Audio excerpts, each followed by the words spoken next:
विधानसभा चुनावों को लेकर बीजेपी चुनाव समिति की आज बैठक है। शाम 7 बजे बीजेपी चुनाव समिति की अहम बैठक है। 5 राज्यों के उम्मीदवारों के नाम पर मंथन इस बैठक के दरमियान किया जाएगा। प्रधानमंत्री मोदी इसमें शामिल होंगे, अमित शाह शामिल होंगे, जेपी नड्डा भी इस बैठक का हिस्सा होंगे और विधानसभा चुनाव के लिए उम्मीदवारों के नाम का चयन इसमें किया जाएगा, उस पर मंथन किया जाएगा क्योंकि जल्दी उम्मीदवारों के नाम का ऐलान भी पार्टी को करना है।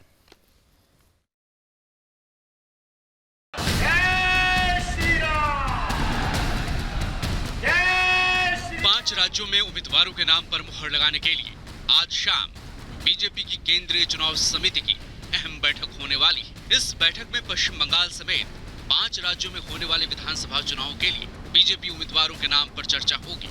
पीएम मोदी, गृह मंत्री अमित शाह, बीजेपी अध्यक्ष जेपी नड्डा, रक्षा मंत्री राजनाथ सिंह और भूपेंद्र यादव जैसे बीजेपी के दिग्गज नेता बीजेपी की केंद्रीय चुनाव समिति के सदस्य हैं, जो उम्मीदवारों के नाम पर फैसला करती है।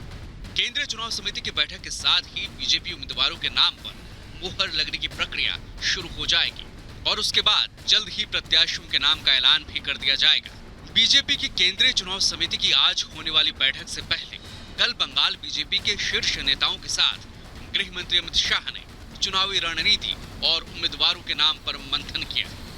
अमित शाह के घर पर बंगाल चुनाव पर मंथन के बाद बंगाल बीजेपी के शीर्ष नेताओं ने बीजेपी अध्यक्ष जेपी नड्डा के घर पर बैठक की।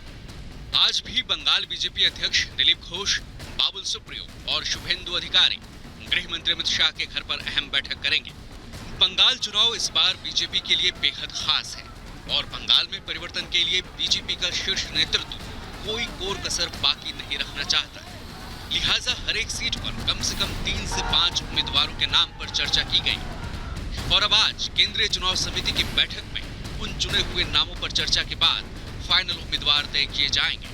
बंगाल में बदलाव के लक्ष्य को अमली जामा पहनाने के लिए बीजेपी के दिग्गज मैदान में उतर चुके हैं। कल बंगाल में केंद्रीय मंत्री नितिन गडकरी ने हुंकार भरी और बंगाल के लोगों से परिवर्तन के लिए वोट करने की अपील की। मेरा विश्वास है चुनाव के दिन सुबह उठिए, आपका जो भी भगवान है उसका दर्शन करिए और चुनाव केंद्र पर जाइए, मतदान केंद्र पर, और कमल की बटन दबाइए।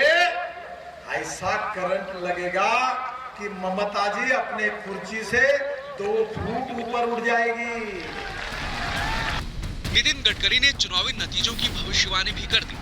गडकरी के मुताबिक 2 मई को बंगाल में परिवर्तन होगा, दीदी जाएंगी, कमल खिलेगा। 3 मई को बीजेपी अपने नेता का चुनाव करेगी और 4 मई को बंगाल में बीजेपी का मुख्यमंत्री होगा। जाहिर है बीजेपी बंगाल में बदलाव की बयार को हर हाल में अपने पक्ष में करने की कोशिशों में जुट गई है। मिशन है बंगाल में 200 से ज्यादा सीटों पर जीतना और वादा है बंगाल को फिर से सोनार बांग्ला बनाना। अब देखना होगा कि 2 मई को बंगाल की जनता क्या फैसला करती है। Bureau report, Republic Bharat.